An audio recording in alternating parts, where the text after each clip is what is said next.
Bonjour à tous, aujourd'hui nous continuons à parler de Rome avec les découvertes archéologiques sur Rome par l'activité de votre livre, page 84-85. Alors, première question, quelles sont les premières traces d'habitat romain retrouvées par des archéologues? En nous basant sur le document 3. Donc les premières traces d'habitat, eh bien, ce sont tout simplement des traces de fondation. On voit les trous là que l'on voit dans le sol, nous indiquent des fondations d'une cabane qu'on a reconstituée ici, vous voyez, faite de bois, de terre et avec un toit de chaume. Donc ce sont des cabanes très simples, vraisemblablement de bergers, puisque il semblerait que ce soit la première occupation des premiers habitants de Rome. Deuxième question. De quand datent ces traces et où ont-elles été retrouvées? Documents 1 et 3. Donc c'est indiqué en légende sous le document 3, traces d'une cabane datant du 8e siècle avant Jésus-Christ, et on vous dit que ça a été trouvé sur le Palatin. Donc on peut regarder la carte, vous voyez, le Palatin c'est ici, et c'est là qu'on trouve les premières cabanes. Alors si vous avez une bonne mémoire, vous vous rappelez que ça correspond à la date mythique de la fondation de Rome, puisque c'est 753 avant Jésus-Christ. Donc il y a une cohérence là entre le mythe et l'histoire. Les premiers habitants de ce site l'ont bien occupé autour du 8e siècle avant Jésus-Christ. Troisième question. Antédant de la carte donne le nom des lieux soulignés dans le texte de Cicéron. Alors Cicéron donc parle du site d'installation de Rome et il dit qu'il y a un fleuve au cours permanent et régulier qui s'écoule dans la mer par un large estuaire. Et il donne les nombreux avantages du fleuve, en particulier qu'il facilite les échanges, le commerce. Et ce fleuve, eh bien, c'est celui-ci, c'est le Tibre. Très souvent, les hommes s'installent en bordure des fleuves pour leurs avantages, à la fois pour la fertilité des sols, pour l'irrigation, et donc pour le commerce, puisque c'est beaucoup plus facile de transporter des marchandises par voie fluviale ou maritime que par voie terrestre. C'est beaucoup moins lourd, c'est beaucoup plus facile, donc toujours les bordures de fleuves et de rivières ont été favorisées pour l'installation humaine. Ensuite, il parle des collines aérées elles-mêmes par les vents, étendent leurs ombres sur les vallées. Alors, de quelles collines parle-t-il? Eh bien, ce sont des fameuses 7 collines de Rome. D'abord, la première colline sur laquelle Rome a été fondée, le Palatin. Face à elle, le Capitole. Et les 5 autres collines, vous avez donc au sud l'Aventin et du nord au sud, le Quirinal, le Viminal, l'Esquilin et le Caelius. Donc on a un site qui est extrêmement vallonné, on peut le regarder ici sur la carte, sur la vue satellitale. Si on va à Rome aujourd'hui, on s'en rend très vite compte. On va mettre le relief, plan, et avec le relief, voilà. Donc vous voyez, à chaque fois que vous voyez que c'est ombré, ça correspond à une colline. Donc on a un site extrêmement vallonné, et c'était un avantage puisque très souvent on lit des auteurs qui disent que l'air à Rome était irrespirable en raison des marais, puisque c'est un site qui est marécageux, où il y avait beaucoup de moustiques, et quand on allait un petit peu en hauteur, eh bien c'était beaucoup plus respirable. Et on vous demande, pour finir sur cette carte, grâce à quels aménagements Rome devient-elle une ville entre le 8e siècle et le 6e siècle avant Jésus-Christ? Donc comment est-ce qu'on passe d'une petite bourgade de bergers à une véritable ville? Eh bien en fait, il va y avoir des aménagements qui vont être construits. Tout d'abord, le Cloaca Maxima, qui va ensuite donner naissance aux égouts de Rome.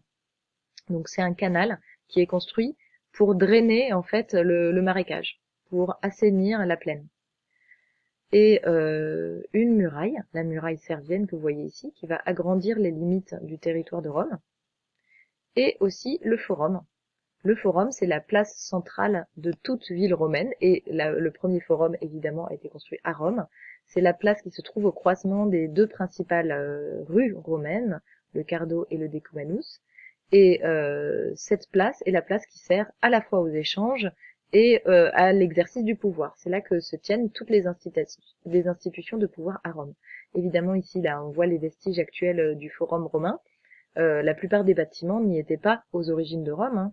Il y avait essentiellement la place que vous voyez là et tout le reste a été construit au fur et à mesure, petit à petit, quand Rome a augmenté sa puissance, et essentiellement à l'époque impériale. Ensuite, vous deviez voir la vidéo de l'archéologue Guillaume Malingue, et à partir de là, définir son métier. Alors, qu'est-ce que ça fait un archéologue? Donc là, on voit une petite reconstitution du travail de l'archéologue.